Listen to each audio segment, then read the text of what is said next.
listening to the Hometown Losers, the St. Louis Sports Podcast, with Josh, Adam, and OJ.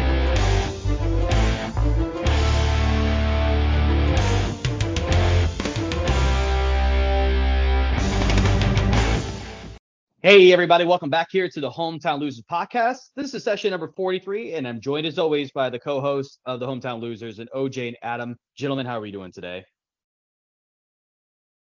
I'm doing very well. How about you? I'm doing great. Thank you so much for asking. Had a great holidays and New Year and everything else. Glad to be back. A lot of action in the sports community, so I'm excited to be back to discuss it with you guys as always. Yeah, for sure. This is our first session of the 24 year, as we obviously took a little bit of a break for Christmas and New Year, and I hope that our listeners had good holidays. And we're hope that they were able to spend time with family and the people that are important in their lives, because obviously that's important as well. But so is St. Louis sports, and that's what we're here to talk about. So let's go ahead and dive into it, guys, because we have a lot to talk about here, obviously, since we've been a little bit of a hiatus. Let's go ahead and jump in here and talk a little bit about the Blues. Quick update. They are now 20-18-1 for 41 total points. Since our last session, they went 7-4. They are still sixth in the Central compared to our last session. They are 17 points behind the Jets. The unfortunate thing about that is that 17 points behind since our last session, which again was a decent bit ago. We were only 11 points behind the Avs in the Central, so the Jets have really been on a streak here. They just won 7 in a row. Yeah, it's like ridiculous, and all of a sudden it's like, where the hell have these Winnipeg Jets been? You know what I mean? It's like, all right, but feeling good. Yeah, they are. That's for sure. We are 2 points out of a wild card spot, so not terrible, but we have moved back a little bit. Last session we were only 1 point out, so it's a +1 in that aspect. We are 11th in the West, and we are 17 points behind the Jets, which is actually an improvement compared to what it was before. We were 18 points last session behind the Golden Knights, and we were also in 12th position in the West, so we moved up to 11th. We are 23rd in the NHL, which is even from the last session, and yet again, the Jets lead the NHL, so we're 17 points behind them, and just like last session too, we were 18 points behind the Golden Knights, so obviously that's a 1 point improvement to that. So I guess the question that we have to ask, like right away, has Bannister done something here? Like, is Bannister gonna go on a run? Is this kind of like not to put a label on it and to put it in the same box, but it's just kind of like a Craig Berube situation? Adam, what's your thoughts here? Do you think that Bannister's done enough to help this team? I wouldn't go that far. I don't think it's 2019 quite yet. I mean, I have been seeing some improvements, sure, certainly under Bannister. He's definitely been emphasizing, more competitive play and some of his defense strategies for sure. And some of his more recent focuses have been like on tightening our defense habits and goaltending. And I think that has certainly contributed to some of our success. Also, one thing that we were lacking too is confidence, and I think that our confidence is certainly growing some because it has been evident, in some more recent games with closer scores as well, and also some better, defensive performances. Obviously, with Falk being out, it looked like Kessel stepping up in his absence certainly has been noteworthy for sure. Overall, I think he's made somewhat of a positive impact. From my opinion, he has a lot of coaching experience and also experience as a player. I was just looking him up, and he's been, he basically played in the NHL for 4 teams from 96 to 2002. He won a Memorial Cup back in the day. He also coached in Europe for a while for several teams, won a championship over in Germany in 2008. He coached a lot of our current players as well, such as Buddington, Kyrou, Blay, Neighbors, etc. Yeah, the HL level for sure, and Springfield. So, I think he has. I think he's really well known for being very structured, and he's a very disciplined coach. And so I think that definitely grabs some of his players' attention for sure. And he also has a reputation for being demanding, but he's usually pretty fair as well. So overall, he has a pretty good relationship, I think, with all of his players and staff. And I've even been hearing that, some former players have even praised him for his leadership and communication skills for sure. So only time will tell, but I'm overall, I'm optimistic. Yeah, it does feel a little bit like Berube, right? When you talk about that, and like again, he's demanding but fair, talks to players in a very real level. But Yeah. again, as you said, Adam, it doesn't feel like 19 just yet, right? No, not yet. So, We're not there. yeah, right. OJ, what's your thoughts on Bannister's performance so far as the head coach of the Blues? I mean, I think he's been fine. I mean, they're doing well, doing better than when he took over. So, I mean, you got the new coach bump still going on potentially, but I mean, they're still playing pretty well tonight. I mean, he probably should be tailing off by now. So some of the, eventually the results are going to be real, and it's starting to look like maybe.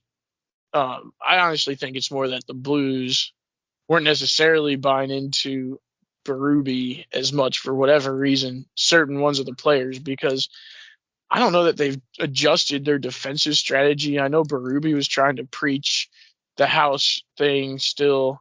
So that, as far as I know, is the same. It just seems like they're executing things better for whatever reason.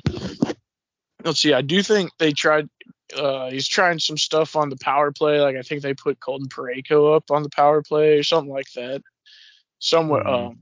He has been tinkering, and I think him coming in with some fresh eyes, no prior loyalties or no prior promises to players or anything like that. It lets him kind of be free and have a easier time accurately evaluating where things stand with certain guys.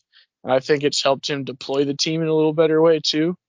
But yeah, so I don't know. I mean, I also don't think this is a Stanley Cup champion. He's not doesn't have that.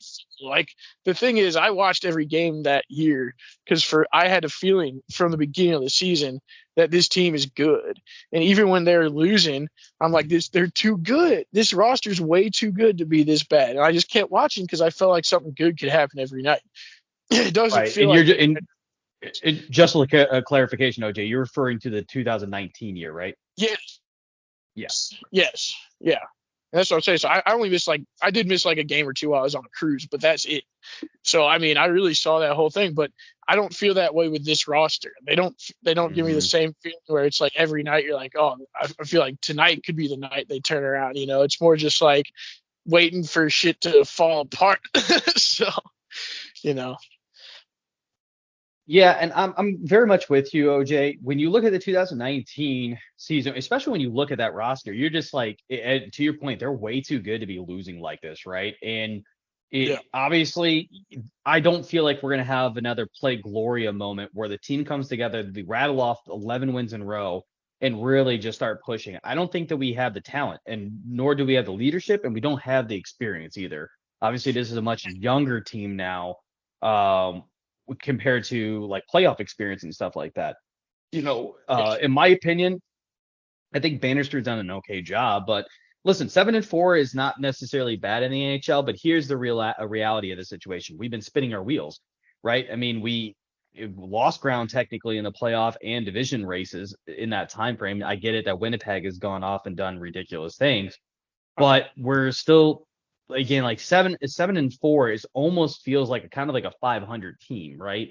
Even though it's really not, and that's not really putting in the right perspective. But it's only 3 games above 500, so it's not like we're really making any progress at all. It'd be go ahead. I'll tell you right now, if you could tell me right now that we would win at a 7 wins to 4 losses rate the rest of the season, I would take that because that would actually kind of putting us well into the spot by the time the end of the season. So I mean, to me, they've done a good job. It's just kind of too early to really draw conclusions on how much is organically from Bannister and how much of it is just the fact that these guys how much of it is a coach ball. Right. I mean, and to your point, going 7-4, right? So I mean, that's only going to give you plus 12 games more on a win to loss ratio. So I'm not terribly too certain that's really going to put us in a playoff spot. If I'm being honest at this point, who knows, right? If I could chime, it would be. Go ahead, Adam. Yeah. I just wanted to chime in real quick. One thing, yeah, I just wanted to chime in real quick and just add the fact is the scoring that I've been seeing is that we're not that it matters at the end of the day for sure, but at the same time, basically whenever, wins and losses for sure. But overall, the performance of the team, what I've been seeing is a much closer game per se. Yeah. We're not getting blown out. I mean, other than, against Florida on Tuesday, but that's against Florida. They're on fire. The Panthers, I wasn't expecting that we were going to beat the Panthers, considering we actually did near Christmas, but still, overall, I think we've been putting up a hell of a showing in the past, month or so. Overall, I would say it's much closer in those games that we are losing. And you're 100% right to that aspect, right? But you also brought up the point that at the end of the day, it doesn't matter. A loss is a loss. It right? doesn't. But it's a so step in the right better. direction, though. It's a step in the right 100%. Direction.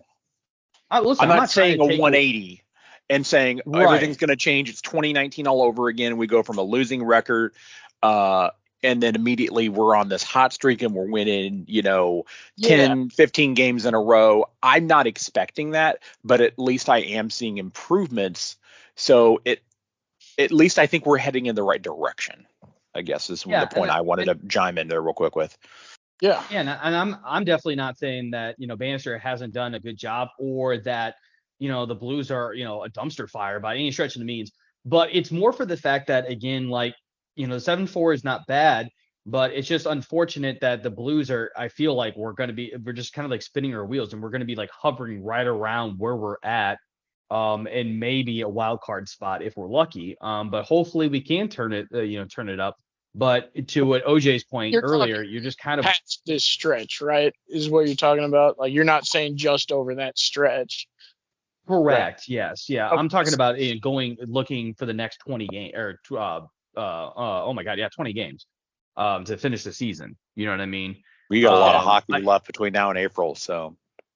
Yeah. And again, he could be even better than like a 7-4, right? But it just doesn't necessarily feel like it's going in. I said 20 games, but it's 40 games. My bad. But we do have a lot of hockey left for sure. I mean, they could turn this around. I mean, technically they have a huge advantage over the 2019 team, right? And also strength of schedule as well. NHL.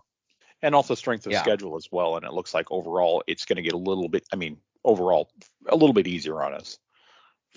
Certainly some stretches there. Yeah. Sure.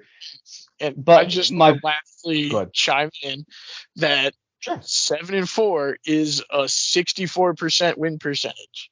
If you round up to the hundreds place. So you're winning 64% of your games, and then you're getting a point from some of the losses. I don't really know how many you can predict there. But we only have one overtime loss. What I'm saying is that 7-4 is an excellent, it's an excellent record. It's 636. That's the win percentage on it. That would be near the top of any league in the Western Conference or in either conference. I mean, so. Yeah, but you're talking about you're talking about from the start of the season. If you look at it the rest of the way, remember we got a lot of losses. I mean, we're only 2 games above 500. And you're undervaluing the fact that they went 7-4. That's all. I just think you're a little too much. That's a pretty good little run. That's all. Yeah. Again, I'm just trying to put it into perspective as well that, again, in the future, Adam, you brought it up that, these it does look like our schedule is going to be a little bit lighter. Hopefully be able to get some wins. And they are definitely playing better hockey. It's just that I'm not terribly too certain that they would be able to keep up this run, or to me, this team feels like a 500 team. Only time will tell. Yeah, exactly. They have been in a tough stretch of games here too. They have been. That's my point. Is for sure. We were facing the Canucks. We were facing the Panthers. We were facing the Canes, and we actually beat the Canes, and we actually beat the Canucks. We also beat I think we even beat Florida Stars. We beat the Stars, but we even beat The Panthers. Yeah, we did. Panthers, that we was beat like them. his fourth We game lost as a head that coach. Yeah. game though, but yeah. So, but anyway, yeah. Yeah. Yeah. So here's the thing. So when you look at Bannister in his first 6 games, he was 5-1, but in the next 5 games, he's 3-2, right? So you just hope that's not a trend that's going to continue to happen, if that It's makes just, sense. You know what I mean? 3-1. They're up 3-1 on the Rangers right now. So Yeah. It's good. And the Rangers are decent. And the too. Rangers are in first place in the Metro Division. Yeah, that's know? what I'm saying. So And they're no- and they just beat the Canes, and they're second in the Metro. So and there's not like some wild disparity in shots, and the Blues just happen to score. Like it's pretty even Right. matched as far as shot and total. they just beat the Canucks, who were number 1 in the Pacific. Yeah. So these are teams that are legitimately tough teams, and we actually showed up and beat them. So They don't see the us coming. question. That's the thing. That's the other thing. Eventually, teams will start seeing us coming too, and then we might. Yeah, that is true too. Yeah. we lost to the Avs, which they were second in Central, obviously. But yeah, overall, we had a pretty tough schedule. We had a really tough schedule. We're facing a lot of number 1 and 2 teams there, like back to back to back. A lot of them are. Yeah. Well, also too, the Central is actually pretty strong this year. It really is. everything Yeah. considered. Yeah. So- Dude, we're just like talking ourselves into them now. right? Like, yeah, I don't know if they're really that good. It's like, you know what? They're actually pretty good. Play Gloria. Yeah, I mean, I'm not saying play Gloria yet, but I'm just saying overall, I've been seeing an improvement, especially looking at this schedule. I mean, it's a tough schedule right now, the past 10 games or so. You know, granted, there were a couple games, you know, like we should have won that game against the Penguins, no doubt. But, you know. Yeah. But we're doing very good against teams that are, you know, like at the top of the, you know, top of their food chain, their division. Yeah. So overall, Jordan Walker's at the Blues game, just so you guys know. They just showed him on there clapping. is he? Yep. Wearing his Blues There you shirt. go. So Nice. Well, speaking of the Nice. Cardinals, that's the next topic that we have here. And there's not a whole heck of a lot to really talk about, but I do want to talk about the new hiring that we have with is it Chain Bloom or Chain? Yeah, I think so. It's Chaim. Chain. It's Chaim Bloom. What is it? Chaim. It's literally Chaim. It's like the end of Are you kidding me? Yeah, it's Wow, I did not. I know he's Jewish, but I didn't know so Chaim Bloom. Yeah, Right. no, I had to look that up too. It means like life in Hebrew. Why doesn't he just go by? I mean, no, I'm not trying to offend anybody, but his middle name's David. I'm just going to call him David. Well, probably I don't know where he's from, but you know, certain Jewish. places. Pennsylvania, Philadelphia, apparently. I don't know. I was gonna say if it was New York, I'd be like probably most people there know how to pronounce it naturally. But Yeah, we don't. We'll just call him Blom or Bloom or whatever. Bloom. Yeah. Yeah. But So go ahead, go about that. so a little bit about him and his background here before we get to like just discussing Bloom. He was the senior VP of baseball ops for the Rays between 16 and 19. He was the Red Sox chief baseball op for 4 years. So in that situation, I mean, it's a little bit of different naming conventions that different teams use, but the GM reported to him essentially. He is very well known in Red Sox in Boston. I can tell you, hated him. And the reason why, he let 2 massive stars get away in Mookie Betts and Xavier Bogaerts. He let them walk, and you know, Boston was not very happy about that. I mean, you have 2 perennial superstars that decide to leave Boston because he's not willing to give them money or that they're not happy there. But mostly, let's be honest, it was mostly about the money. However, in his tenure as well, the Red Sox were 267 and 262, 5 games above 500 over the years that he was there. He was there for 4 years. So the question is, will he help? I mean, he's a special assistant to Mozeliak. You know, OJ, what's your thoughts here on Bloom? I mean, do you believe that he's going to be able to help navigate or help Mozeliak make better decisions? Like, what's your thoughts here? Yeah, so luckily I've been kind of bored at work the last few days, so I've been reading up a lot about this. And so I actually think it's probably a pretty good pickup because remember, he's just an advisor. They're not putting him in the GM chair. He's just literally an advisor. But prior to the Red Sox, he came up with the Rays. And remember, he started as an intern. So like this dude actually he wrote for Baseball Prospectus at one point, and then he got hired by the Rays. And then there he wrote the book that they use for like drafting and developing pitching that's called The Rays Way or whatever. So, they all got a copy off the Cardinals. But anyway, he's pretty fucking brilliant, it seems, as far as pitching especially. And that's the area that the Cards need the most help in. And you could also argue that some of the moves they made as far as like some of their Rule 5 selections and stuff like that, and the Kittredge trade and all that kind of stuff, like some of these are guys that Bloom brought on when he was part of the organization or that he drafted. And so it's kind of like that's where that's coming from. As far as his record with the Red Sox, like you said, above 500 in a tough division, but they did finish in last place 3 times, which is part of the reason the Red Sox fans are so mad.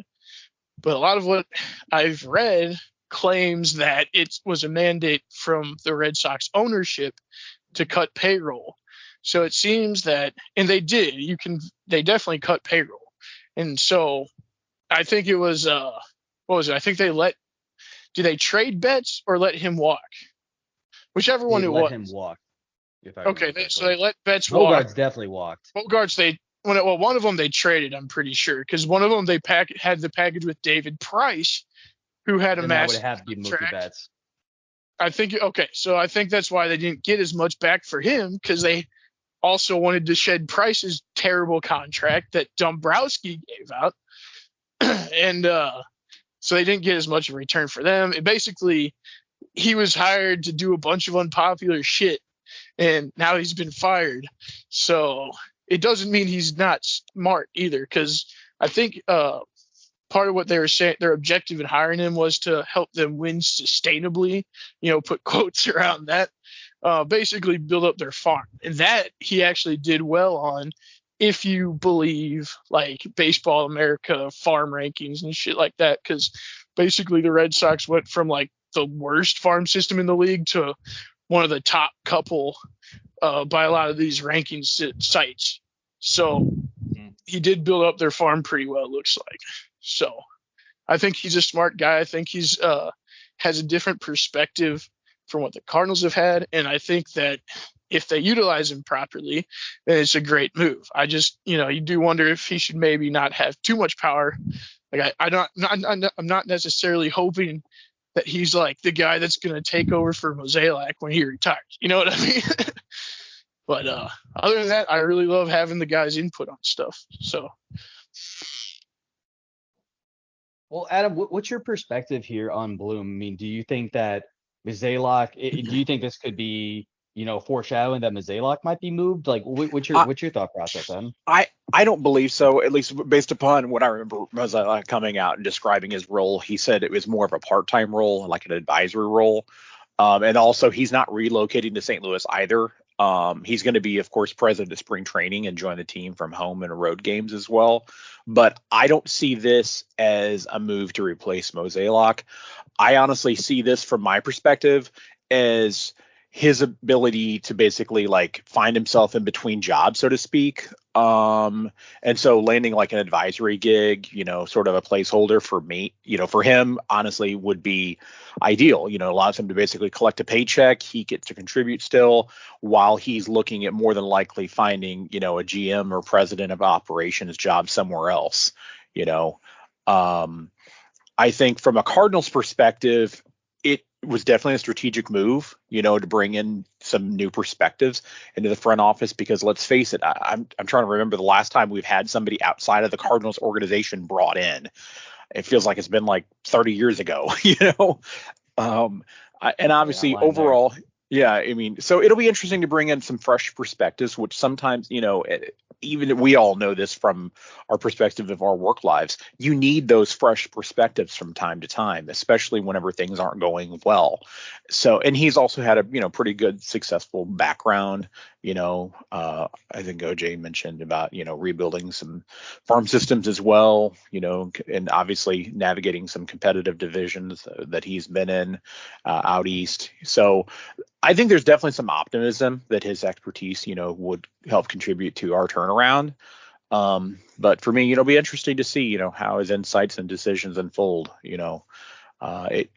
especially whenever we're trying to shape a more competitive and successful season for us. But I just don't see him being around long term. It's just more of a short term gig, I think, until he lands something bigger.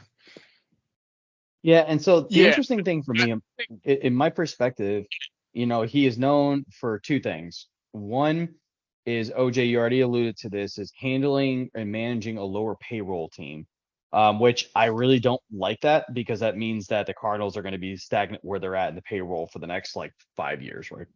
At least. Now, to your point, Adam, he might not be around that long. Who knows, right? But that's just one thing that kind of sticks out to me. However, he was very well known and for the Tampa Bay Rays of being able to develop and help develop a pitching program. When I did my research onto him, a lot of people said that he was kind of a guru for keeping young pitching and being able to train them up the correct way, which was obviously what we really need right now.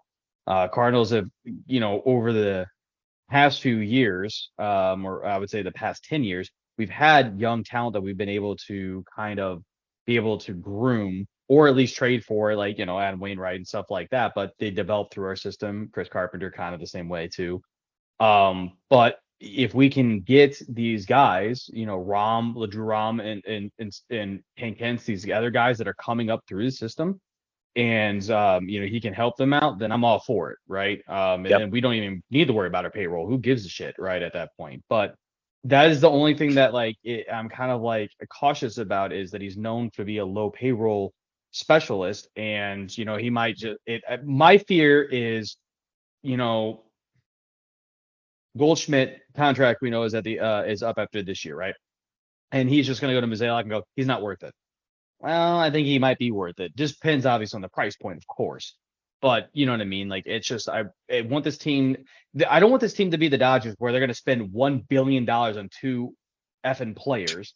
But at the same time, they need to be, I think, more competitive in getting and trying to get some players here to be able to make deep runs, if that makes sense. Yeah, I mean, and we were promised that payroll would increase. But it's significantly lower than it was in 23. Front house. Yeah, exactly. It increased in the front office, but and so I was really disappointed by that commitment, that it's over $10 million less than last year. Yeah, agreed. Yeah.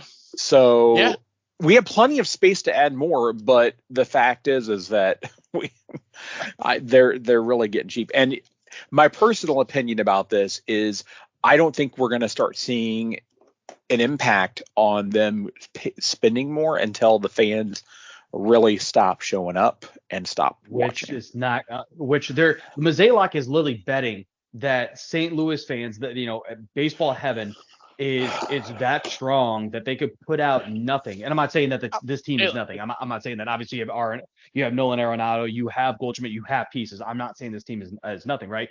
But he's just, to me, I feel like he's pushing his chips into the table, saying, you guys are bluffing that you're not going to show up and hurt us in the wallet. That's going to make us go out and reinvest into the team, right? I mean, Adam, to your point, we were there a lot. You and I were there a lot the year that Pujols came back. So obviously not last year. That was a huge push. Yeah, we had. We were there considerably a lot more 2 years ago. Yeah, and so was thousands and thousands and thousands of Cardinals fans. They were selling out games. But what did they? Right, and what did they do with that money?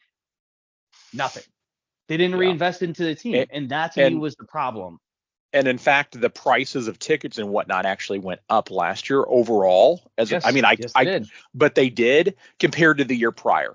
It was still more affordable. Last year it went up, and I'm just but I feel like I'm getting a shittier quality product.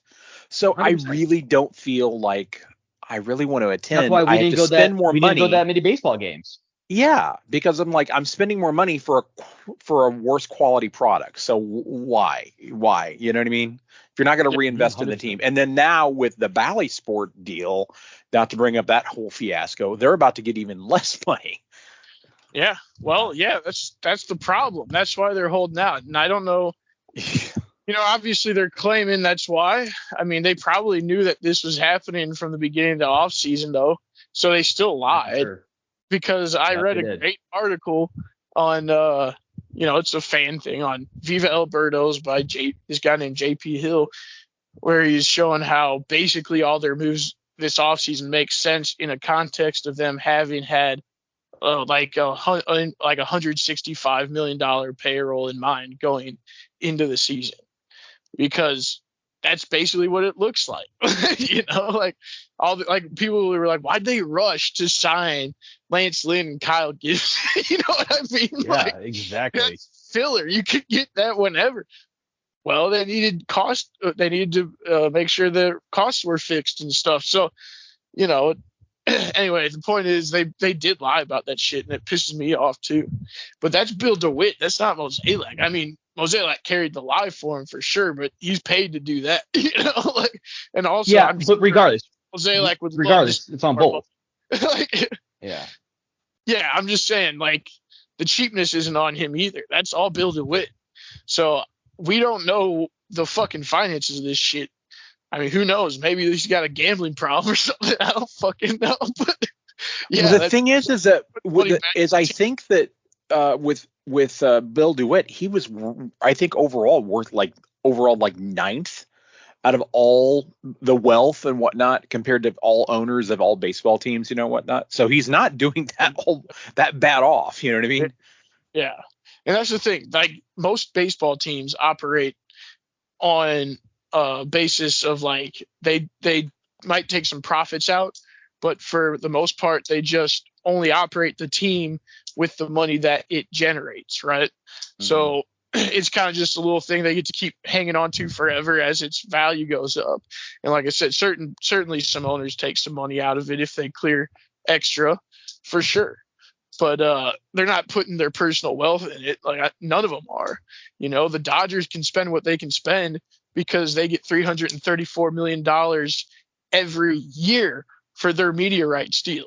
And the Cardinals get like 70. That's what I'm saying. And let's face, and not to get deep into that, but the fact is, like with the Ohtani, contract, the way it was structured is they don't have to pay for shit. His value is going to come back tenfold, and they're going to be able to pay it out afterwards. You know what I mean? Yeah, they're going to be able to sell which by the way, value of him is going to be ridiculous, and by that point, then they'll be able to pay him out. They don't right, have to have any upfront cost, so to speak. Let's discuss that for a second. MLB needs to step in and be like, bullshit. You're not going to sign this guy for $700 million and then back pay him $680 million when he's done. Bullshit. He's getting paid $2 million a year, and you're going to back pay him $680 million. It's going to break. It's going to break baseball. Like, everyone says, like Bobby Bellina, right? For the Mets, when he gets paid $1 million every year, it's not even close. I mean, he's not going to live for 680 years. You know what I mean? This is ridiculous, and this is why we need a fucking salary cap in baseball. They paid $1 billion for 2 players. Yeah, dude, making deals like that, like the Cardinals, most other organizations literally can't defer that much money from that many players, because when it all hits on the back end, like, they're gonna be insolvent because they don't have enough liquid assets to cover it. But the Dodgers will have it. The Dodgers will have it. Dodgers will have it. Yeah, exactly. Not to mention the risk of if the players are even any good or not. Like, come on, dude, it's crazy how. And they can go on a dynasty run at this point. It won't matter, and it's going to increase their value as a team exponentially because of it. And so they'll be able to pay it all out. And let's face it, you figure in inflation and everything else as well, it's not going to be worth as much. I mean, I'm just saying it's going to be a shitload of money, but I'm just saying, though, the Dodgers are lucking out significantly with this for sure.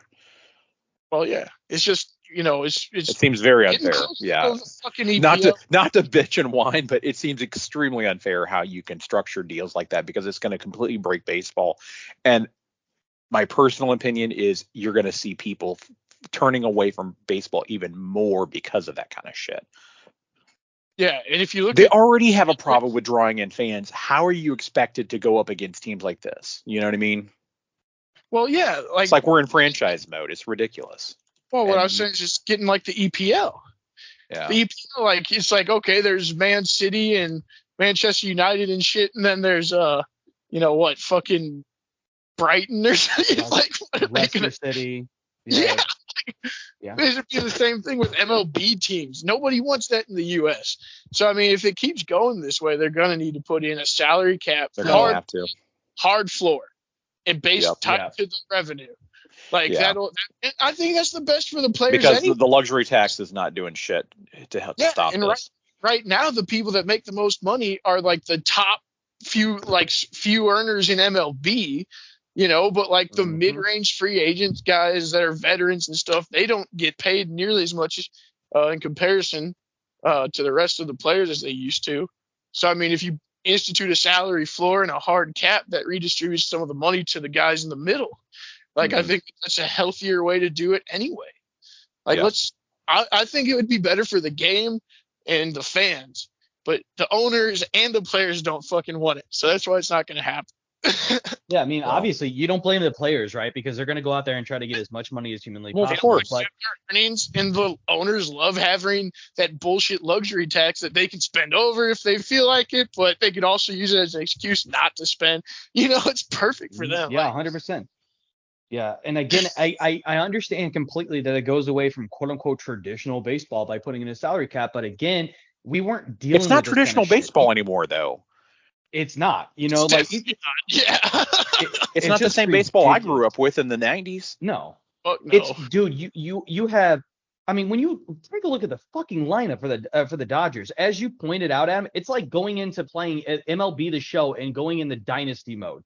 And just that's what I would say, dynasty mode. Yeah, I said franchise mode, but I would say dynasty mode. Yeah. Yeah, same difference really, but 100%. And it's just, it hurts the product completely because like it's going to be hilarious if the Dodgers do not win the World Series. Like if they don't win the World Series in 5 years, it has to be a complete disaster.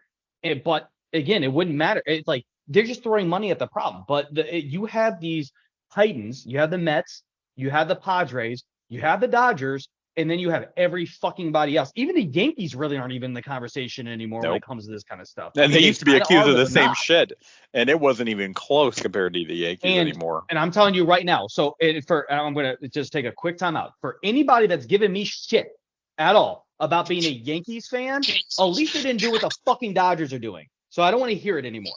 So I'm done with it. Just saying, I'm done with it. He's guilty conscious, dude. He knows he's doing something wrong. Like that's why he's so mad about it. I couldn't hear you. Okay, sorry. Oh, I said, you're doing something wrong. That's why you're so mad about it. You got to guilt. Oh, get out of here. He's giving you shit. Fan. Yeah, I know. So I said, I'm a Cardinals fan, but I'm also a Yankees fan. That all started because of Derek Jeter. But I also like Chuck Knobloch, and obviously I loved Roger Clemens before the PED shit. I love Mariano Rivera. Like, if I was Scott Brocious, oh man. If I was going to idolize a shortstop, I probably wouldn't idolize one that was terrible defensively. But that's just me. I got Ozzie Smith. Okay, I'll take him over Derek Jeter any day. Well, yeah. All right. Well, I mean, that's also not. Okay, it's not a fair comparison, but that's cool. Should have played second base. All right, I'm not gonna get in this conversation with you, OJ. But all right. Anyways, let's move on away from talking about the unfairness that is now turning into the MLB. Let's talk a little bit about the off-season updates here for the Cardinals. Lots of arbitration coming down. Tommy Edmonds on the list. Carlson, Helsley, John King. Andrew Kittredge and Jojo Romero are all on the arbitration list. Although I think that Jojo Romero was able to avoid arbitration, correct? Adam, you're the one that sent that over to us, right? He's the only one on that list that has avoided arbitration, correct? Oh, wait. No. I think it's just Tommy Edmonds that's in arbitration. Yeah, I was going to say, because you got Helsley, King, Kittredge, Jojo Romero. They all, I believe, were signed. Avoiding yeah, they all signed. They all avoided arbitration. Okay. Yeah. Cool. Yeah, when when I read what you sent over, it kind of like the language of it kind of looked weird to me, and I'm like, what? No, You know, right. so like.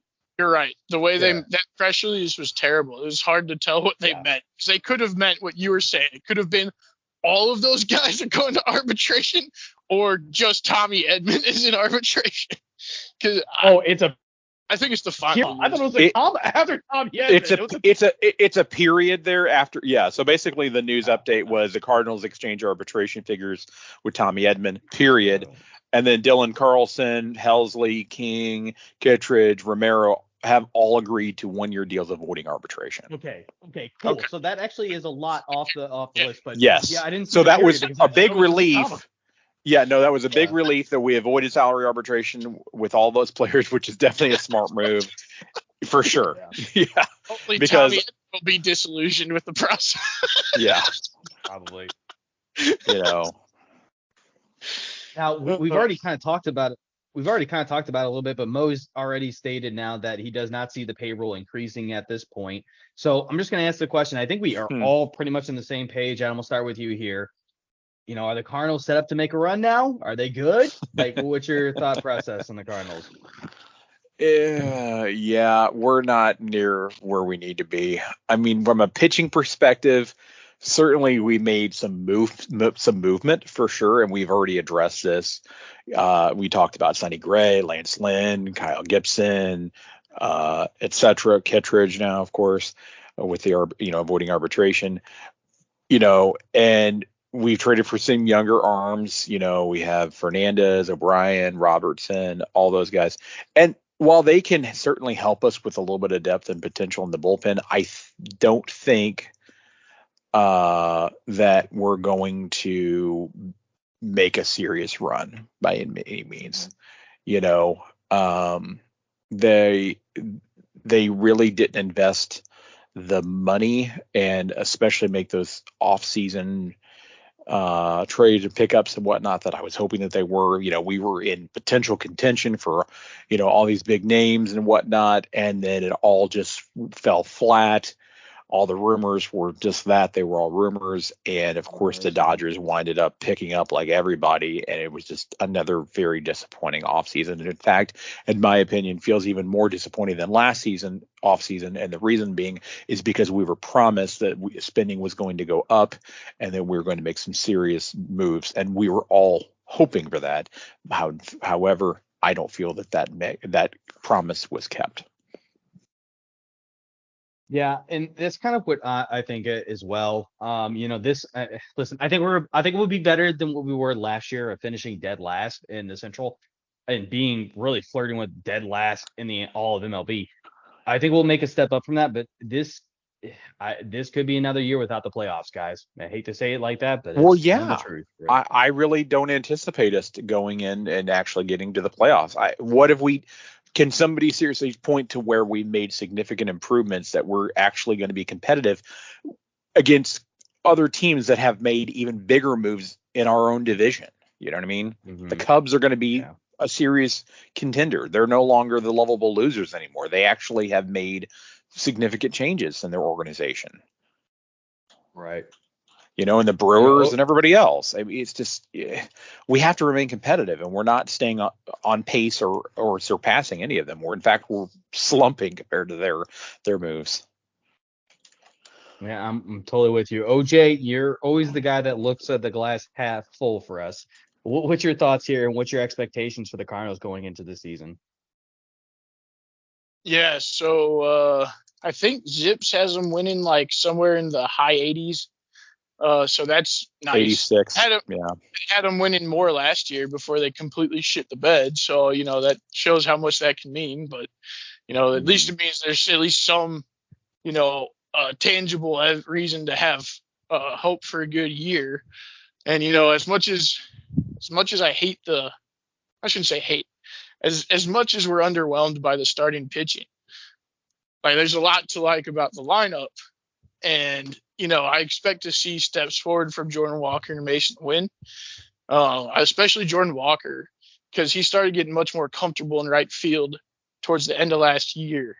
And he actually had an interview where he was saying like, oh, I actually want the ball hit to me now, like something something like that. Right. It's like at the beginning of the year, he was like scared to have the ball hit to him or some shit. Like, of course he was doing terrible. That was malpractice on their part, having him break camp with the big league club.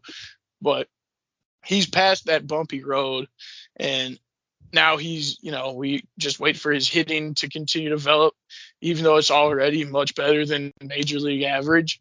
So if his defense is like somewhat improved, like even if he's just like below average defensively, he's going to be a really valuable player for us. So, I think Mason Wynn could take some big strides offensively. That was kind of the pattern for him through the minors, is hit a new level, struggle for a couple months, and then break through and go on a tear, right? So you could look to, there's reason to believe he could increase his hitting performance. So yeah, if things break right with the position players, you're going to get a lot of runs, and you're going to have okay defense as long as you're not putting Alec Burleson in left field, which I don't think they plan on doing that. They didn't mention him as being in the outfield mix next year. Mosaic didn't anyway, so let's pray to God they don't do that anymore. Right, you're not lying there. I mean, it wasn't just him. It was a combination of him and Walker out there. Really, like I said, I think they shot themselves in the foot by not paying enough attention to defense and base running, basically all the fundamentals of baseball. I felt like they didn't pay enough attention to last season. I think that really hurt them, especially having the extremely poor outfield defense that they had. Like, when anything that gets out of the infield is falling, that's a problem for a pitcher. You know what I mean? Especially when you have Yeah, for sure. Contact rotation. So honestly, I think there was some bad luck.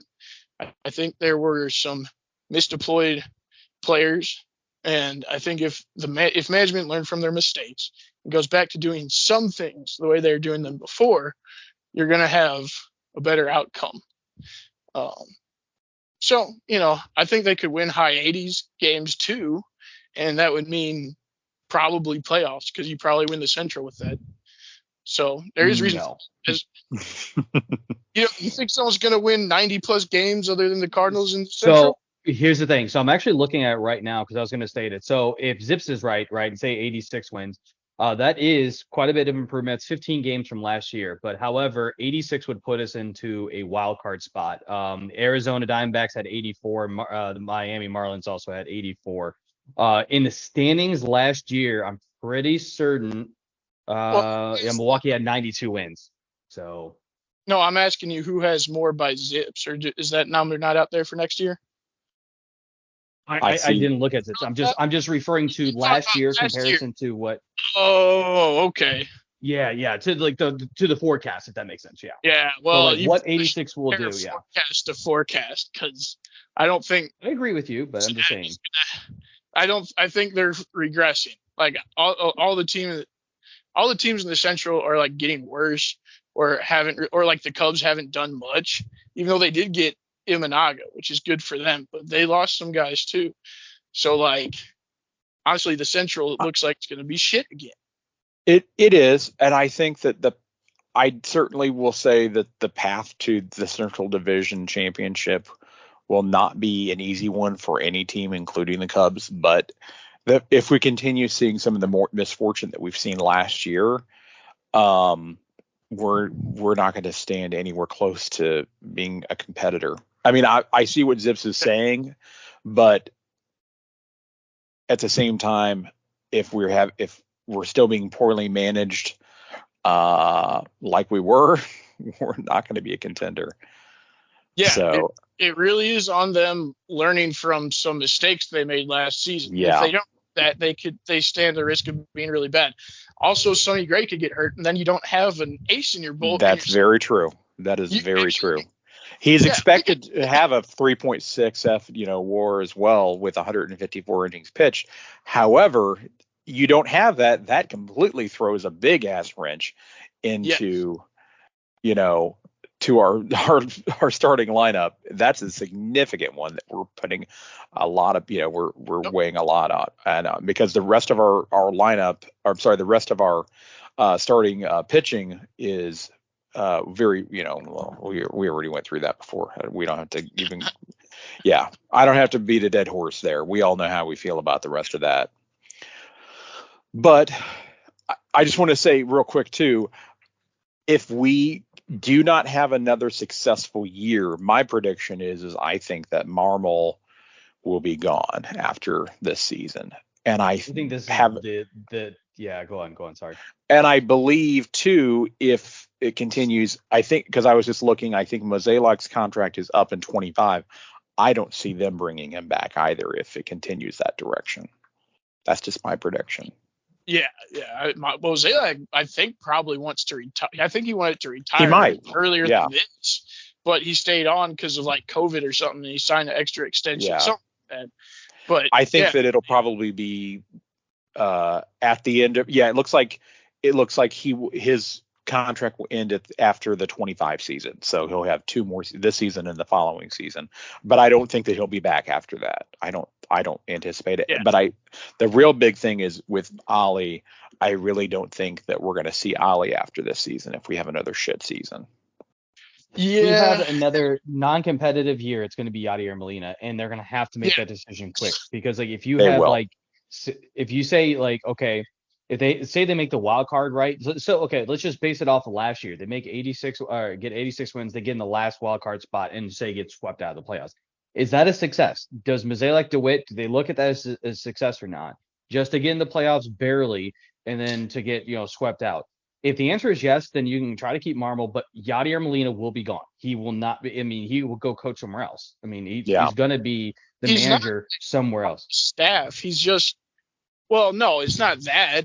I don't think he's going to be a manager anytime soon, because he's only taken on like an advisor role, I think, because he was wanting to spend time with his family. Like, I think he's at a stage. He has a lot going on. Yeah, he has a lot going on for sure. Just to stay close to home. I don't know that he's ready to go manage anywhere yet. I don't think he's ready yet, and he's itching to be obviously become a manager, and it just gives him the ability to do it, especially whenever he's more abroad and spending more time in Puerto Rico and things. But I really do think that they'll extend an offer to Molina eventually. I would like to see that, honestly.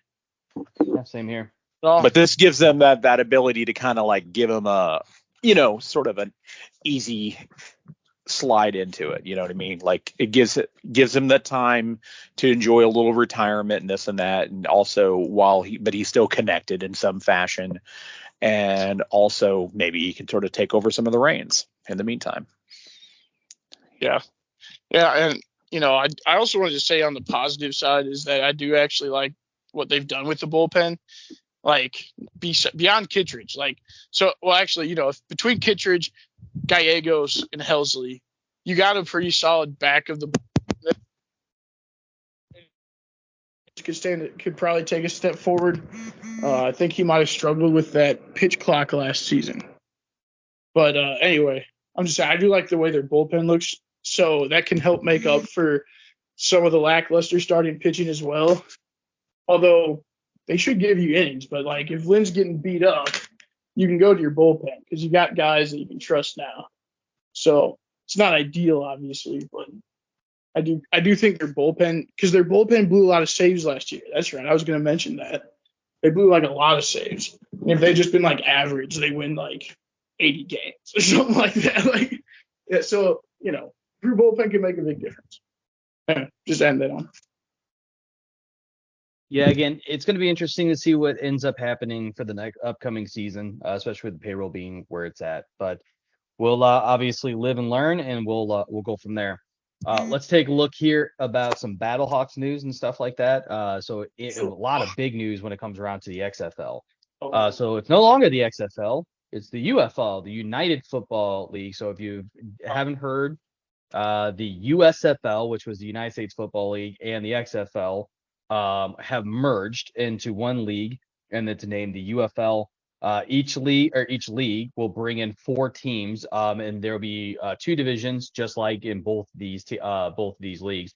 But there will be an XFL division where you have the 4 teams from the XFL, and then you will have a USFL division where the 4 teams of the USFL will be there. The XFL teams that made it are St. Louis Battlehawks, Caw will be back. We figured that they would be at this point, since we obviously dominated the attendance and merchandise records there. In fact, you can still get your season tickets for the Battlehawks in the 400s. Yes, they are selling upper deck tickets. Yeah. For season, and they are from what I've been hearing, we might end up getting to be attendances closer to 40 to 45,000. In fact, they said that for the season opener, again, we don't know when that's going to be, but for the season opener, it could be somewhere around 50,000 fans, which would be incredible to see that back in St. Louis, but we'll see. Well, the DC Defenders are also back. Go ahead.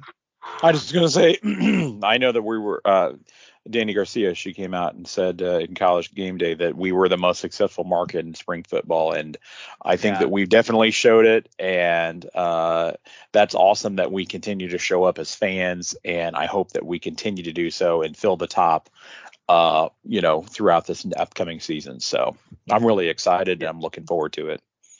Yeah, The Rock even said too, flat out, that we were averaging 35,000 fans per game. He better be there.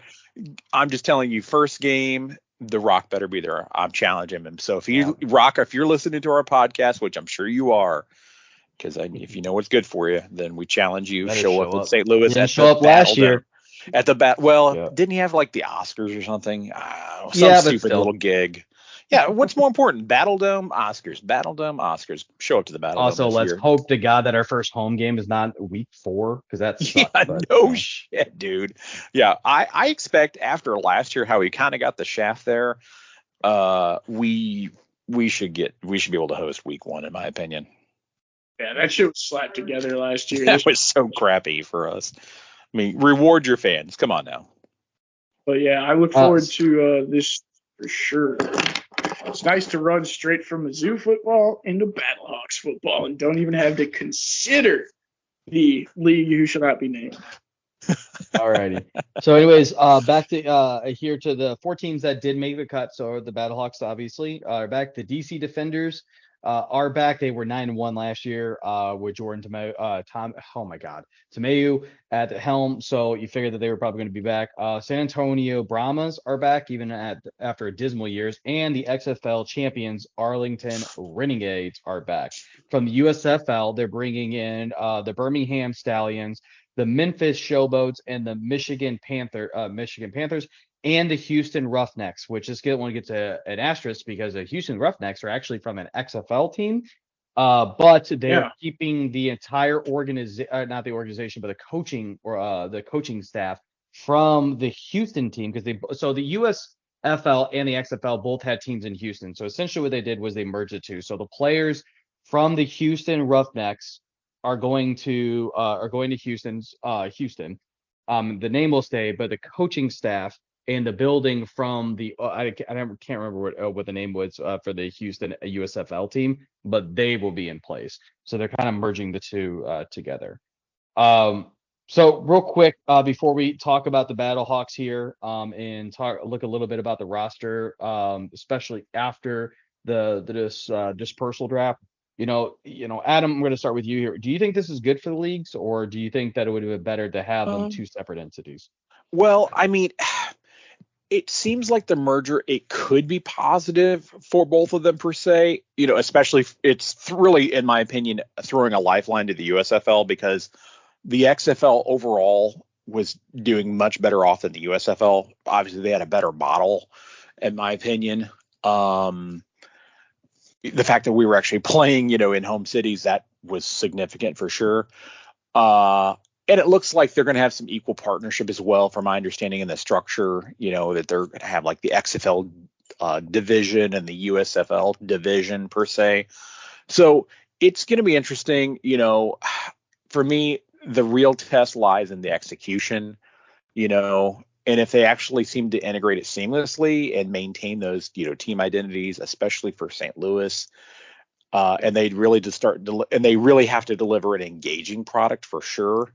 I think there's some improvements they can make, and also make some improvements in the playoffs and how that really looks. It could be beneficial for both of the leagues, and it could also potentially attract a broader fan base. The only thing that I have to say that I'm still a bit disappointed about is that you have 3 teams still in Texas. You have all these teams, and 3 of them are all grouped together in Texas still. And I'm like, cringe a little bit because, they collapse all these other teams. And I'm like, why do we still have 3 in Texas? But it is what it is. Well, I'm waiting on them and to start practicing in their own cities again. Like, I want them to practice in their own cities too. That helps a lot for it. It does. Yeah. So. Yeah, OJ, what's your thoughts here? I mean, do you think that this is good for leagues as well? Or the leagues, or would they have been better to keep them separate? I think it's good for the league because, for both of them, because I think we've seen it with like a lot of lesser sports in this continent. Like if you look at women's hockey, that's a great example of how like all these different leagues competing with each other wind up hurting the whole. It's better to combine them if possible. Like honestly, that operation from the XFL last year, I think was pretty fly by night. Not gonna lie, I kind of wasn't sure if that league would really have staying power. It made it harder for me to get as into it as I was the first time around. So now that the leagues have combined, I feel like there's a little more financial stability, and now it's time for the leagues to start growing. And now I'm more excited about it actually now. So I think it's a good thing. Yeah, I'm kind of it's very interesting. I'm kind of like back and forth on this. And the reason why, I mean, it's obviously really good for both leagues to combine. So now you have some sort of financial stability. You only have to worry about one TV deal, which it sounds like they're going to go through ESPN again because obviously The Rock and Dana Garcia obviously have some influence there. So that's what it sounds like. I mean, I feel really bad, though, that you're cutting 8 teams. And you're also cutting players from those teams. Obviously, a few of them found homes, but you're really hurting the fan bases too. I thought that if you were going to do something like this, you probably need to try to bring in and just say, okay, we're going to try a 16 team league. That's a lot. It's expensive. I know, but try it. And then if it doesn't work where you need to like be able to go down a little bit, then cool. Now you start cutting teams, just like what they decided to do with the XFL the first time around. Obviously, with COVID, though, happened, stuff like that. But they already knew that there was going to be some teams that were going to, lose and then get replaced, essentially. So, and I think that there could have been a couple teams they could have lost, like Vegas, for example. They had no support. Mm-hmm. They really had none at all. I was a bit surprised by Seattle. But Vegas, I could have seen them drop for sure. I was expecting like at least one of the times, especially like San Antonio. Like, why did they need San Antonio? They were not a great team anyway. And I was very like, you already had 3 teams in freaking Texas. Like, why keep them? Like if obviously they had their own strategy. If it was me, I would have dropped San Antonio, maybe kept Seattle or something. That would have been my opinion for the league. Yeah, but whatever.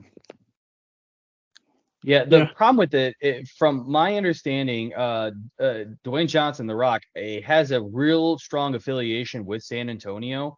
So, I mean, he went there, and I think he even like came up with the name. I could be wrong, but they're headquartered in Arlington, so I don't know why they have such a strong affiliation with San Antonio, but I'm just it's not that far. You know what I mean? No, 100%. But I'm talking about him personally. I just remember like during, and I could be wrong, but I just remember last year, like when obviously the build up and stuff like that, like he was constantly around that team. He was constantly talking to Hines Ward, excuse me. Which by the way is no longer going to be the coach for San Antonio. He has been fired. But anyways, it's like he was constantly talking to that team. So I have no idea. That's just what I kind of remember hearing. And I thought that was kind of odd. I'm like, all right. And I had a feeling that I'm looking at that going, all right, well, here we go. Like, are you tipping your hand that like you're going to put more eggs in the basket of San Antonio than anybody else? But obviously that ended up not being the case. But it just kind of felt that way. I don't know. So, yeah. Anyways, so it's just going to be, really interesting to see what ends up happening. But since these teams have been slashed out and reduced from 16 teams down to just 8, there was what they called the dispersal draft. So essentially, this was actually kind of a cool idea. So to keep teams within the like a talent essentially in the XFL, the teams that got cut, like as you said, stated like Seattle, the Seattle Sea Dragons, The Vegas Vipers and stuff like that.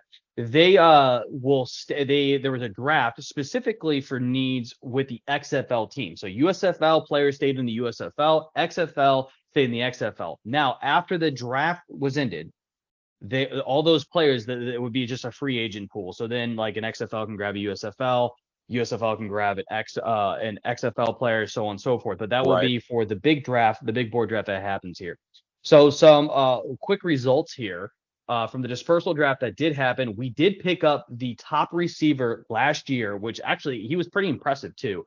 Jakor Pearson from Seattle. He was phenomenal. We also picked up the number 2 from Seattle as well, and Blake Jackson. We have a very, very good receiving core. Is Butler back? That was the other thing too. Yes, Hakeem Butler's back. He led the league in touchdowns, but we did lose 2 of our playmakers at the wide receiver spot. So this totally makes sense. We also picked up center Donovan West from the Vipers, Antoine Jackson, a defensive lineman from the Dragons. And then we had Kennedy, excuse me. He's a cornerback from the Vipers, and then another cornerback, and Chris Payton Jones from the Dragons. So we only picked up, from either the Sea Dragons or we picked up from the Vipers. But hey, whatever have you at that point. Yeah. Right. And we also picked up one name that you didn't mention there, but Pita Tamu-Penu, who was the Defensive Player of the Year last year as well. So he's a linebacker from the Vipers we picked up. Cool. So yeah, so that's awesome. On this list, but I'm not surprised. Yeah, we picked him up a few days ago. He was the Defensive Player of the Year. He's headed to the Lou. It wasn't part of the draft. No.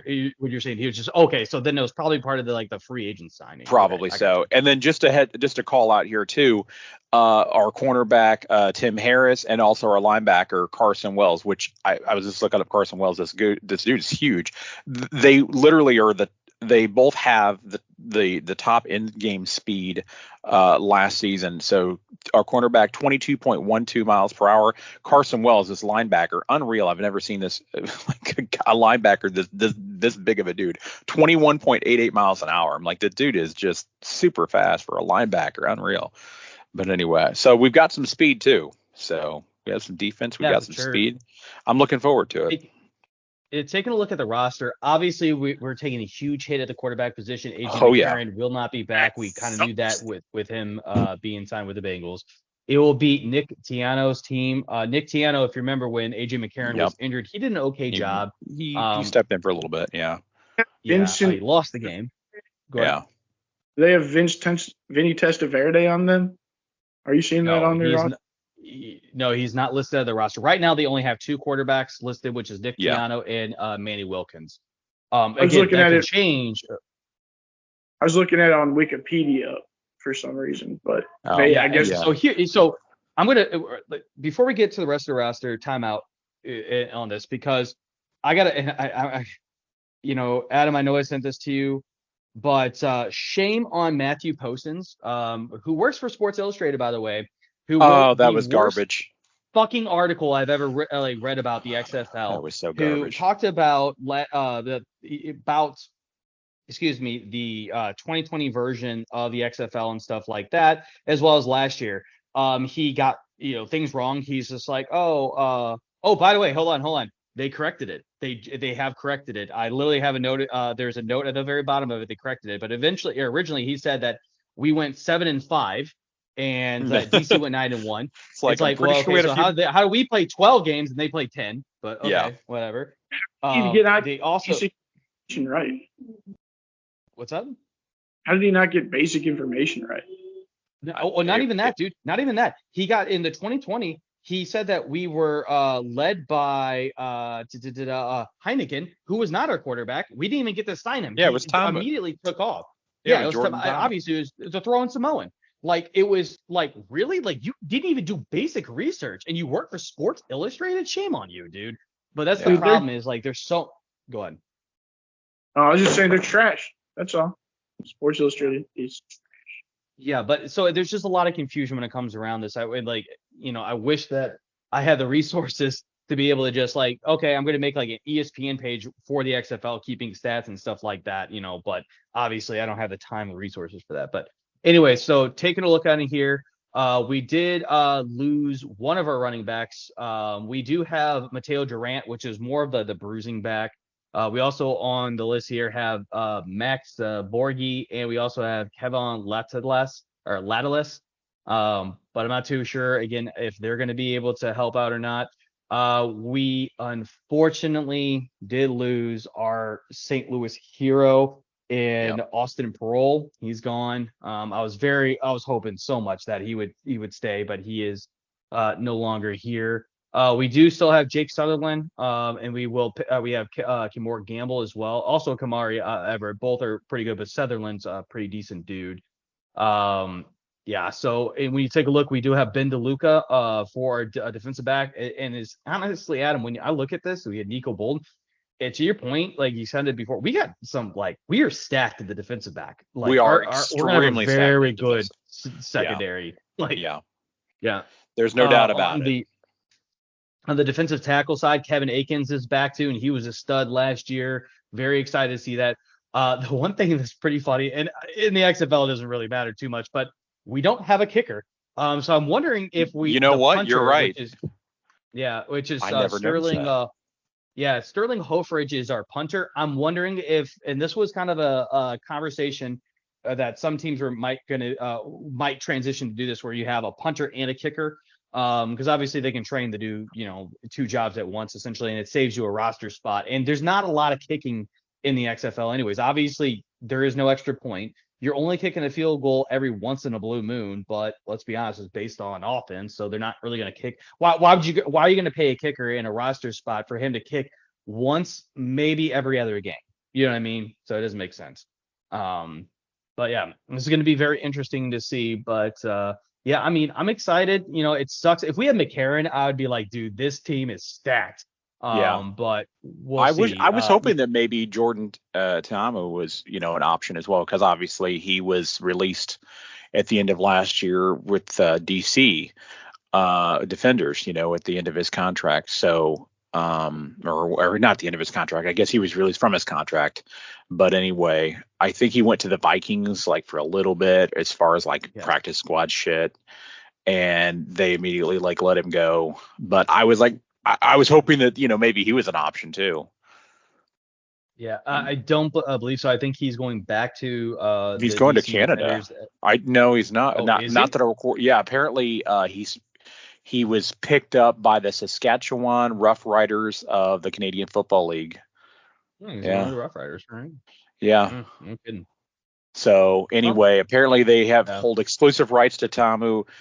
Should he seek to play in the CFL unless they remove him from the list. But anyway, yeah. So I guess he's going to be playing for them.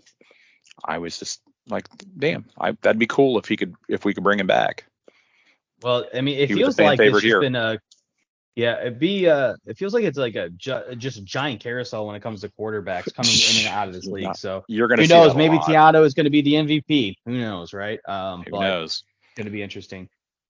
Yeah, but it's interesting. I think that the roster stacks up pretty well to last year. Obviously, without McCarron, we'll have to see what the quarterback position is. But OJ, what's your thoughts on the roster that you see here or kind of heard about? Obviously, there's a lot of names that we haven't talked about and stuff like that. But just kind of pointing up a lot more of the skill position players. What's your thoughts, OJ? Well, I like it. I just worry that the quarterback position is going to hold us back. It's really going to, I don't know. It's really going to depend on how good a play we can get from that. Because, right. Yeah. So I'm a little nervous about it, but we'll see. Yeah, and by the way, too, this doesn't mean that we won't draft one either. So there could be, time. 100%. We could be drafting a college player. We could also be drafting one from the USFL or even XFL in the upcoming draft. The dispersal draft is something completely separate. So who knows? I mean, there's a lot of talks that some of these players that know they won't get drafted or their draft stock is not very high in the NFL. Draft Brady Cook. Yeah, well, Cook will be coming back to Mizzou. I know. Yeah. I'm just like, hey, if some college player draft Brady Cook, obviously not going to happen, but sure. Then we'd be like, hell yeah, we're going all the way, baby. Yeah. But it's going to be interesting to see for sure. But speaking of Cook, let's go ahead and talk a little bit about Mizzou football and the NCAA landscape. So if you've been living under a rock in St. Louis or really in Missouri, Mizzou did beat Ohio State in their bowl game 14-3. This was more of a defensive struggle than I think we thought it was going to be. Yes, I understand that Marvin Harrison Jr. was not playing in the game. Yes, they didn't have their starting quarterback, blah, blah, blah, but it's still fucking Ohio State. And our defense was phenomenal in this game. It was. Stopped him at a field goal. Yeah. They couldn't move the ball against us. Quarterback or no, you're Ohio State. You're supposed to have these big, bad offensive linemen, but we just dominated. Yeah. What are you doing? Yeah. It was such a defensive game. I kept saying that the whole game. I'm like, man, what a defensive matchup we have here, between these two teams for sure. It was unreal. Yeah. And don't let anybody tell you Mizzou beat Ohio State's second stringers or some shit. There were reports and stuff before the game about how few opt-outs there were.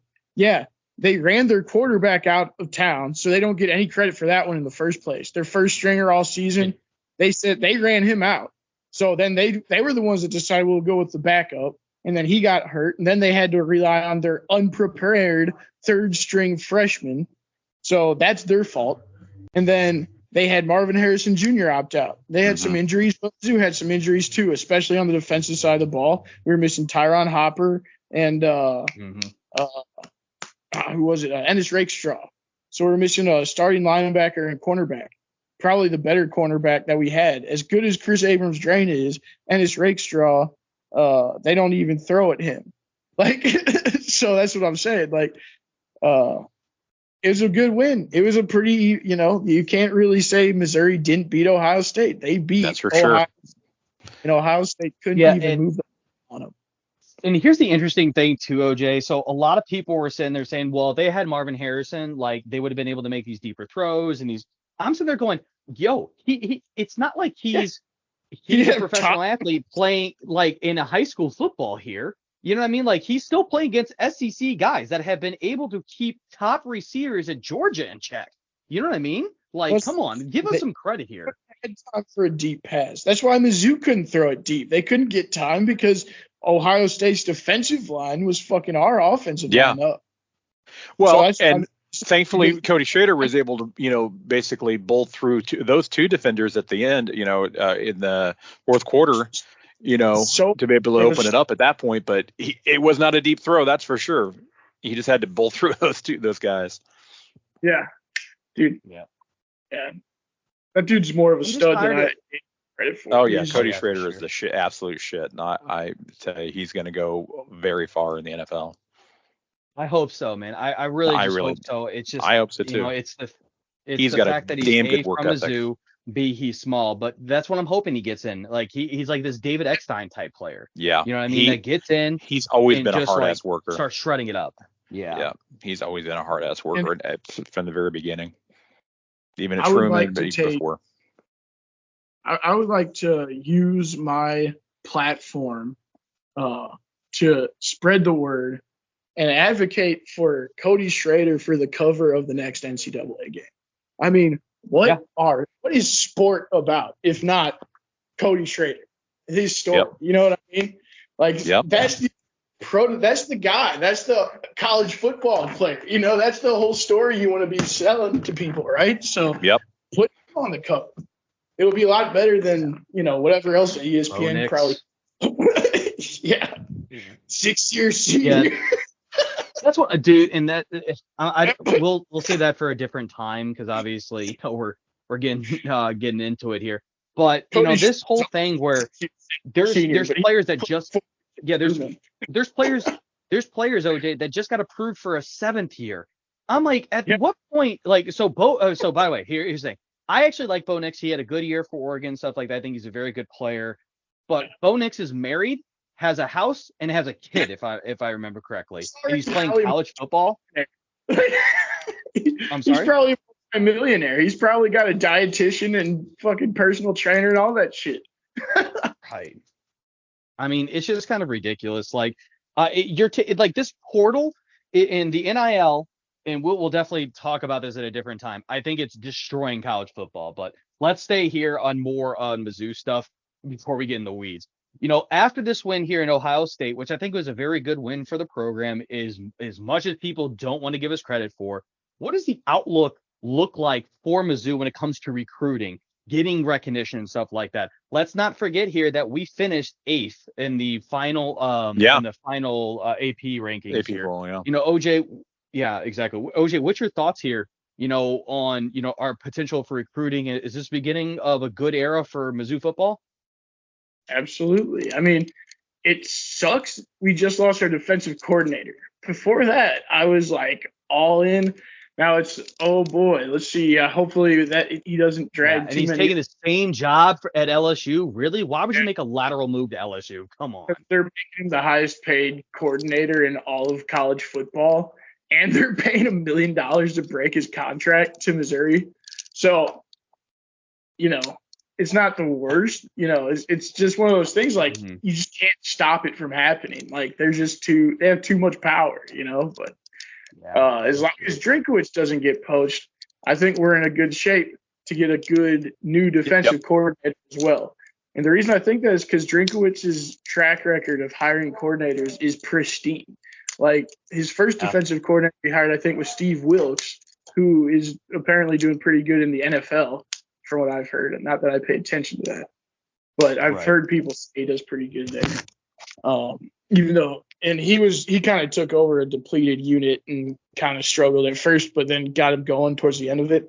And then you got Barry Odom, you got not Barry Odom, sorry, Blake Baker, Kirby Moore. Like he seems to be able to identify good, smart football people to bring in and help him run his team.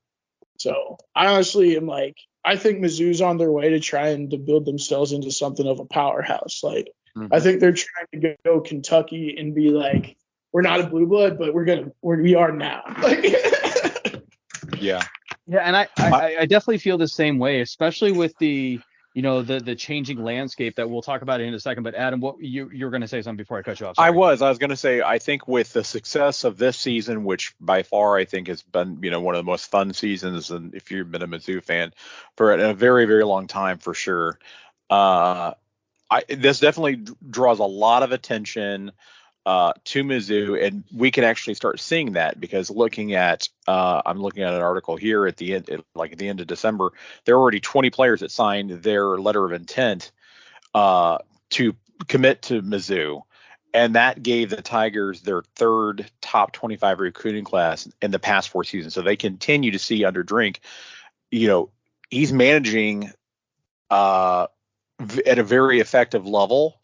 And now we're one of the top, we're in the top 10 ranked, teams as well. That definitely is going to give us an upper hand and an advantage when it comes to recruitment as well. So I think that going forward, like you said, as long as Drink doesn't get poached, I think that we'll continue to see success in the future. And I definitely think that there's also some shift now in public opinion too, because CBS came out with their rankings, or not the rankings, but their grade letter for each of the teams. Give me 2 seconds. I can pull that up because I actually kept it on my phone for this. So 1, 2, 3, 4, 5, 6, 7. So there were 7 teams that got an A+, and Missouri was one of them. Yeah. Right there with Michigan. And I 100% full-heartedly agree. I mean, like it was, as you said, Adam, this is the most fun I've had watching Mizzou football since their national title contention team when they were number 1 in the nation and they couldn't beat Oklahoma. Like you lost 2 games to fucking Oklahoma. Like, but okay, anyways. Especially with Oklahoma like at that time, but whatever. But yeah. I think it's going to be interesting. And getting to the point that I was going to get to before I interrupted you, Adam, the landscape of college football, I think, is changing completely here because Nick Saban is retiring. That means a lot for the SEC now because there's already 4 recruits that have just bailed on Alabama and their top recruits. The number 9 in the country has left his commitment to Alabama because of Nick Saban's retirement. Yeah, Missouri looking for a 5-star wide receiver because they had one that flipped to Texas on them. No, that's the thing. Like, that is big. Like buy one get one free, right? Like, fire sale time. Yeah, I mean, whenever you've got a coach who has 7 national championships, and he up and retires, and it was a huge shock. 6, by the way. 6. It was at 6. I thought it was 7. Okay, my bad. No, actually, I think he had 6 at Alabama and then 1, I think, for LSU. So you might be So right. that'd be 7. I'll have to look that up. But I thought it was 7. No, 100%. So that's what I'm saying. I'd have to look that up. Yeah, I have 7 national championships, 12 conference titles, 19 bowl wins between Michigan State and Alabama. So, and he's also obviously influenced a lot of other coaches and players, with his culture, and influenced their culture, their philosophy, everything else. So it was definitely a big deal. And in fact, from what I read, is he actually made the decision like only 5 minutes before he told the team that he was going to retire. So yeah, it's going to have a significant impact on the landscape of college football. It's not going to just be for Bama, because it's obviously people are going to be, looking elsewhere now potentially. Yeah. And so, if you look at the schedule, Alabama was like our one sure loss next year, right? That was the only superpowered team we had to play. And now Saban's gone, they're losing players. Yep. I'm not saying that they will, because I think they still might be missing a guy or two on the defensive line to really complete the team, and we don't know how things are going to look with not having a defensive coordinator. But we do also have Theo Weiss coming back on the offensive side of the ball, so our receiving core is going to be the same. Quarterback's coming back. We got some pretty good transfers in on the offensive line. I think it's looking like it could be. They could wind up having a pretty good record going into the college football playoffs. And then once you're in, anything can happen. So let's go, Natty next year.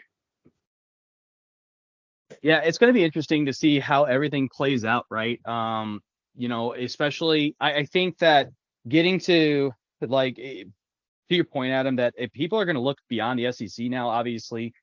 Now that Saban's gone out of Alabama, I think that Alabama's going to end up going to being an okay team. I mean, and it's going to be like a steady decline. I think Georgia is now that new Alabama, because they already kind of had the program, and now that Kirby Smart at Georgia is just licking his chops, going, "Cool, it is now my time, my era. I've already won 2.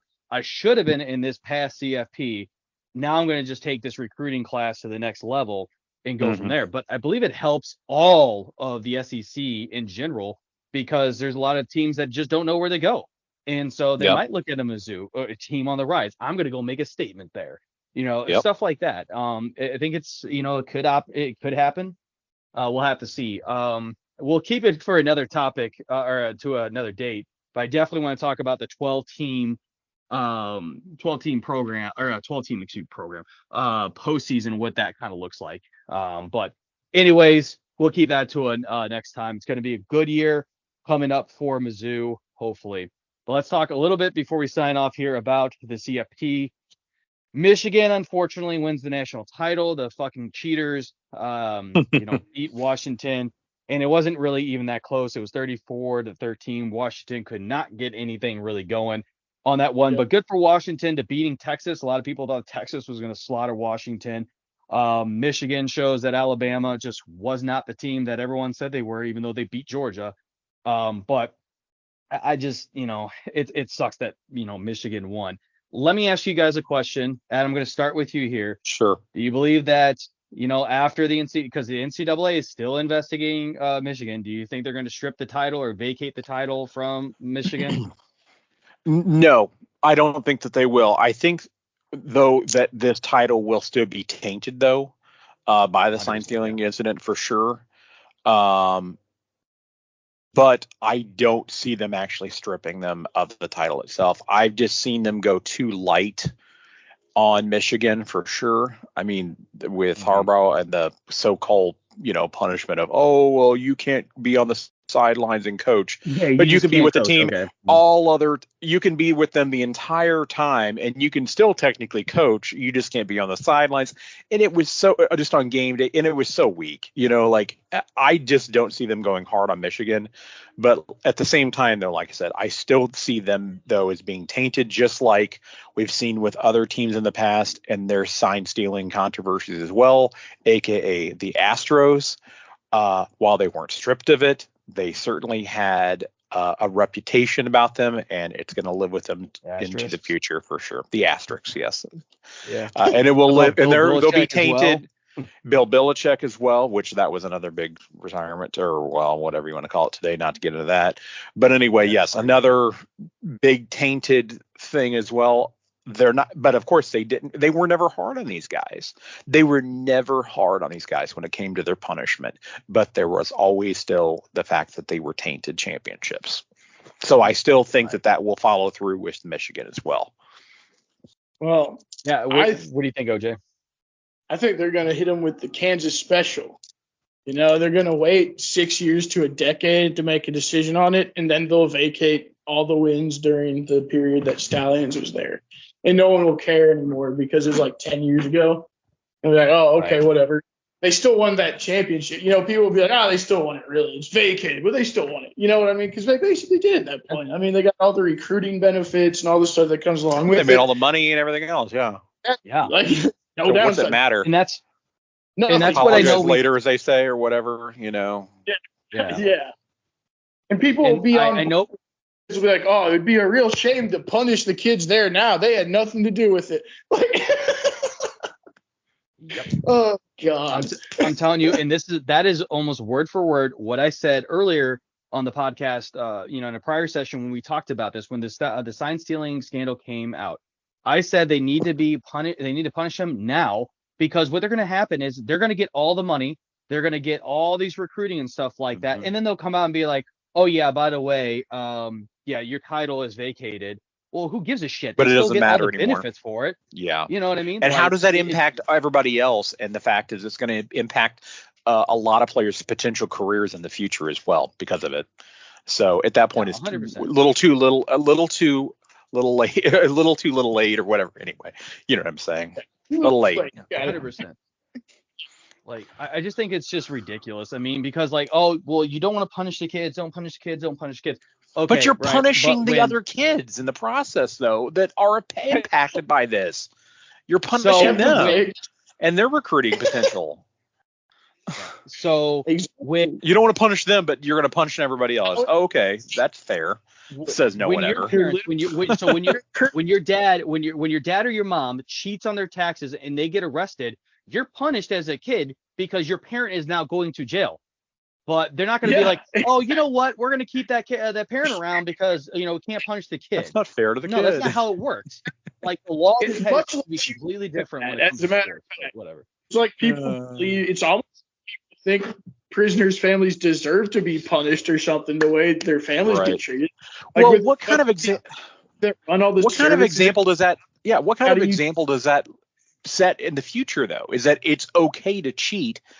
And we'll just be okay with it because it's like, well, we can't punish them because, the kids. Somebody think of the children. Well, someone think of the children. So that's a very dangerous precedent going forward. Exactly. It shows that, hey, it's okay to just cheat, really. Yeah. As long as it's with the right people, then you're okay to cheat. And it just fosters a culture of cheating. We don't want in this country or in this sport. So let's just fucking hold people accountable. It's that simple. It's not hard. I'm with you guys. We all were taught how to behave and shit, and we abide by it. We try to behave in an upstanding way because we're good people. We have a measure of personal responsibility. If you don't do that, you should be punished. I will say this too, like this is what really just irritates the hell out of me is all these people are saying, well, what they were doing is they were doing the advanced scout for the team that they were about to play. So like the next week's team. If they were doing it for the next week's team, don't you think they were probably doing it for like every fucking team that was on their schedule? Like come on now. Like, think about that. But not only that, you literally had a guy that was under the employment of the University of Michigan that was posing as a coach to another team. Yeah. Like, how is this not like anything? This is beyond, Spygate and bullshit. This is well beyond what, Bill Belichick did. This is something completely different. You are literally, he stole a credential and was pretending to be somebody else on the sideline. Like, what? Like, but it's just ridiculous, right? Yeah, I mean, I was gonna say I don't think it's even accurate to say that they were only doing the one opponent a week out, because I thought they were saying somewhere that they bought like 30-something tickets in like, I don't know, not that long a time. So like they're doing more than one game a week is what I'm saying. Like, I don't think they're even just doing like one day out advanced scouting. Well, 100%. I'm just talking about the public perception is that they were just doing it for 1 week out. And so everyone's like, well, okay, so yes, this is what you would do for scouting, but it's just they were stealing signs. I'm like, but they were doing this well in advance. It's not just one team that they were fucking over, at a time. It's just, it doesn't make any sense to me. Yeah, I mean, there's people that try to say it doesn't really make that big of a difference to know what play is being run beforehand too. So people just say anything, I guess, to try and exonerate themselves. We'll talk to Kurt Warner and Peyton Manning about the Patriots and see how they feel about them stealing signs. But okay. Anyways. All right, guys. Well, let's go ahead and head to our sign-offs here. Adam, would you like to tell the good listeners here how they can reach out to us and interact with us? Yeah, absolutely. So as always, check us out on Facebook. We'd love to hear from all of you. You can go to facebook.com/ the Hometown Losers, and remember that's spelled LOUSERS. Interact with us. We'd love to hear from you. It's really important to get the feedback from our listeners, especially if you're liking what you're hearing, or if you have any comments or feedback for us. Especially would love that you would interact with us. And if you're not on Facebook, I understand. Check us out on x.com, the former Twitter. That's x.com/hometown losers. And check us out there. Again, going off at what Adam said, if you want to see any specific content or want us to talk about anything specific, or if you have any specific questions that we can tackle, please let us know. OJ, why don't you hit us with your game of the week? Yeah, it's going to be on Saturday at 7 p.m. You have the Boston Bruins rematch from 2019. Boston Bruins at St. Louis, 7 p.m. Saturday. So, let's take Marshall's head off. And I was thinking he was going with a total different game on Saturday at 7 p.m. I was about to say he really screwed with me on that I was going to lose it. And I'm like, Saturday, 7 p.m. And I'm like, oh, he's going there. What? He's going to say it. And he did. Wow. Tell me where you thought I was going. Wow. We thought you were about to say the Chiefs because they're playing in they're playing that exact day at that exact time. That's why I'm like, what? I turned the radio off anytime they start talking about it. So, unfortunately, I don't think I'll be watching OJ's game of the week. Sorry, OJ. I'll probably be watching some other programming that might be on another channel. Well, actually, it won't be on a channel. It'll be on Peacock, but That's the Blues game. I got multiple TVs. I'll be watching them both. There you go. All righty. Well, thank you very much for the listeners. And if you are going to the Chiefs game, please stay warm as the wind chill is supposed to be -30. Please stay warm and safe. Freeze out the Dolphins. Right on all your extremities, so they had to be removed because that's what you deserve for being a fan of the Chiefs. Or the NFL. Calm down. There you go. OJ, calm down. All right. Anyways, so as always, I appreciate your guys' time. It's always great to talk to you guys. And we will catch you all next week here on the Hometown Losers podcast. Have a great night, everybody.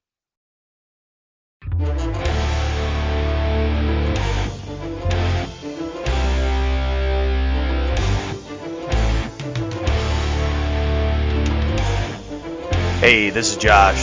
Thanks for checking out and tuning in to the Hometown Losers podcast. Check us out next week as we continue our silliness and talk a little bit about the St. Louis sports scene. Catch you next week.